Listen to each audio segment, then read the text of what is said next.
সবচেয়ে বড় দুর্ভাগ্য হচ্ছে এদেশের জনগণের যে সরকার আছে এই সরকার জনগণের সরকার। কারণ আপনি আমি সবাই একটা কমন জানি যে গণতন্ত্রের ন্যূনতম একটি সংজ্ঞা যে government of the people, by the people, for the people. এই কথাটা আব্রাহাম লিঙ্কনের, যে জনগণের দ্বারা জনগণের জন্য জনগণের সরকার হচ্ছে গণতান্ত্রিক সরকার। বর্তমান সরকার জনগণের দ্বারা না, জনগণের না। এখন ওনারা শুধু নিজেরা বলতেছেন আমরা জনগণের জন্য। জনগণের দ্বারা যে সরকার হলো না, জনগণের সরকার হলো না। সংবিধান অনুযায়ী ৩০০টি আসনে কোনো নির্বাচন হয় নাই। এই তথাকথিত নির্বাচনের নামে ক্ষমতায় বসে একটি কথাই বলছিলেন যে সাংবিধানিক ধারাবাহিকতা রক্ষার জন্য এই নির্বাচনের দরকার। তো এই নির্বাচনের দরকার সংবিধানের ধারাবাহিকতা করলে, সংবিধানের ধারাবাহিকতায় কোথাও এই কথা সংবিধানে নাই যে বিনা নির্বাচনে সংবিধান চলবে। ফেব্রুয়ারির 15 তারিখে 1996 সালে একটা নির্বাচন হয়েছিল, কিন্তু সেখানে দুটো জিনিস জাতির জন্য পাওয়ার ছিল। একটি জিনিস পাওয়ার ছিল তখনকার বিরোধী দল, বর্তমান সরকার না, তখন আমরাও বিরোধী দলে, আপনিও বিরোধী দলে। না, আমি তখন বিরোধী দলে না। আমি তখন বিরোধী দলে না, কারণ এর আগেই আমি এই ভ্রান্ত রাজনীতির কারণে আমি চলে আসছিলাম বিএনপিতে 5ই মে 1995 তারিখে। আমি ফ্লোর ক্রস করে এসেছি, যার জন্য আমাকে নির্বাচন কমিশনে মামলা ফেস করতে হয়েছে। সেটা আমার ব্যক্তিগত চিন্তা চেতনায় আমি যেটা ভাবছিলাম সেটাই হয়েছে। তখন একটি মাত্র দাবি ছিল যে না, তত্ত্বাবধায়ক সরকার ছাড়াই দেশে কোনো নির্বাচন হতে দেব না, করব না। এবং তখন এই নির্বাচনের মাধ্যমে তত্ত্বাবধায়ক সরকার আইন পাশ করে দিয়ে, ত্রয়োদশ সংশোধনী আইনটা পাশ করে দিয়েই কিন্তু বিএনপি সেই সংসদ বাতিল করেছিলেন এবং পরবর্তী নির্বাচনও হয়েছিল মহা আনন্দে।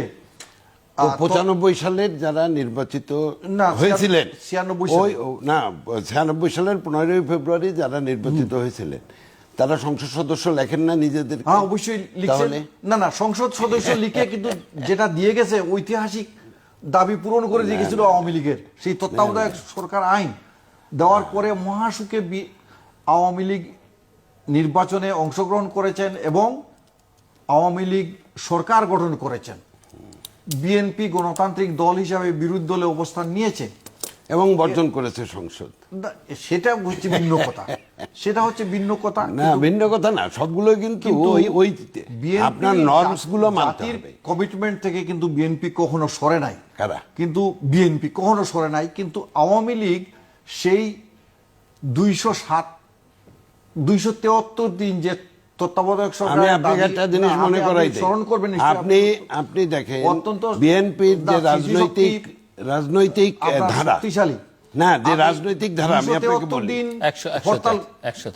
173 দিন হরতাল করেছেন তত্ত্বাবধায়ক সরকারের জন্য। অনেক প্রাণ দিতে হয়েছে তত্ত্বাবধায়ক সরকারের জন্য। সবকিছু পাওয়ার পর তো আপনারা তখন অপোজ করেছিলেন কেন তত্ত্বাবধায়ক সরকার? এটা নীতিগতভাবে আজকে যে কথাগুলা সেদিন বিএনপি বলতেন, আজকে ঠিক সেই বিএনপির কথাগুলোই বলতেছেন আজকের আওয়ামী লীগ। আচ্ছা, এখন কথা হচ্ছে যে সবকিছু হচ্ছে নির্বাচনের জন্য। এখন নির্বাচন ছাড়া একটা নির্বাচিত সরকার কেউ দাবি করতে পারে? পৃথিবীর ইতিহাসে আর একটি দ্বিতীয় নজির বলেন যে নির্বাচন ছাড়া নির্বাচিত সরকার বলছে। হুসেন মোহাম্মদ এরশাদ সাহেব নিজেকে নির্বাচিত দাবি করেন নাই, তিনি সামরিক প্রশাসক ছিলেন। জিয়াউর রহমান সাহেব সামরিক প্রশাসক ছিলেন। আইয়ুব খান সামরিক প্রশাসক ছিলেন। সামরিক এরাও এক একটা স্টেজে এসে, কিন্তু পরবর্তীকালে এক একটা স্টেজে এসে এরাও আবার না রিইলেক্টেড হয়ে যে কোনো পদ্ধতি সরকার। আপনি মনে থাকবে কথা যে 73-এর সরকার ভোট নিয়ে এসে একদলীয় শাসন করলেন, আর এবারের সরকার বিনা ভোটে একদলীয় শাসন করতেছেন। না, কিছু সঙ্গে সুবিধাভোগীকে নিয়েছেন। আজকে সেই সুবিধাভোগী হিসাবে আপনিও একজন। তো এছাড়া আর কিছু না, ব্যক্তিগতভাবে না, আমার দল গেছে। না, আপনার দল আর কি। আমি আপনাকে ব্যক্তিগতভাবে অত্যন্ত শ্রদ্ধা করি। আপনি এ দেশের জন্য, আমি তো সংসদ সদস্যও না। না না, আপনি অবশ্যই নীতিবান মানুষ। আপনাকে নমিনেশন দিলেও আপনি করতেন ইলেকশন, আমার মনে হয় না করতেন না। কারণ আমি বিশ্বাস করি, কারণ যারাই অন্তত সুষ্ঠু চিন্তায় বিশ্বাস করেন, তারা মনে করেন যে আওয়ামী লীগের মতো দল যারা নিজকে গণতন্ত্রের দাবি করেন, তারা দাবি করেন আওয়ামী লীগের ওই অতীত সংগ্রামের ইতিহাসও আছে। আওয়ামী লীগের অতীত ইতিহাসের সাথে আরো অতীত ইতিহাস বর্তমানে কিছু যুগ হয়েছেন, যে সমস্তরা বেশি কথা বলতেছেন। বেশি কথা যারা বলতেছেন তাদেরকে আপনিও চিনেন, আমিও চিনি, সবাই চিনি।